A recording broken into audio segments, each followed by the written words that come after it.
আসসালামু আলাইকুম। বাজার থেকে বাদাম কিনে নিয়ে আসছিলাম। বাদামের কেজি নিয়েছিল 140 টাকা, আমি 1 কেজি এনেছিলাম। যাই হোক, আনার পরে একটু রোদে শুকিয়ে তারপরে ভাজলাম, মানে টেলে নিলাম আর কি। আসলে বাদাম খেতে ভালোই লাগে, আর ওয়েদারটাও ছিল জোস। এই যে মানে একটু বৃষ্টি বৃষ্টি, ঠান্ডা ঠান্ডা ওয়েদার। তো এই ওয়েদারে বাদাম ভাজা খেতে কিন্তু দারুণ লাগে। আমার কাছে ভালো লেগেছিল। আসলে একটু বৃষ্টি হলে মনে হয় একটু ভাজা পোড়া খাই, একটু বাদাম ভাজা খাই, বা পাকোড়া ভাজা খেতে কিন্তু ভালো লাগে। মানে কেমন যেন একটা শান্তি। বাদামের সাথে চাল ভাজা খেতেও কিন্তু মানে একটা কম্বিনেশনটা কিন্তু সেই।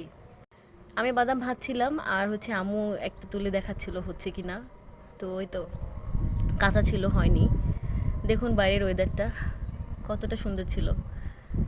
মানে একদম মেঘলা মেঘলা, এবং গিয়ে অল্প গুড়ি গুড়ি বৃষ্টি হচ্ছিল।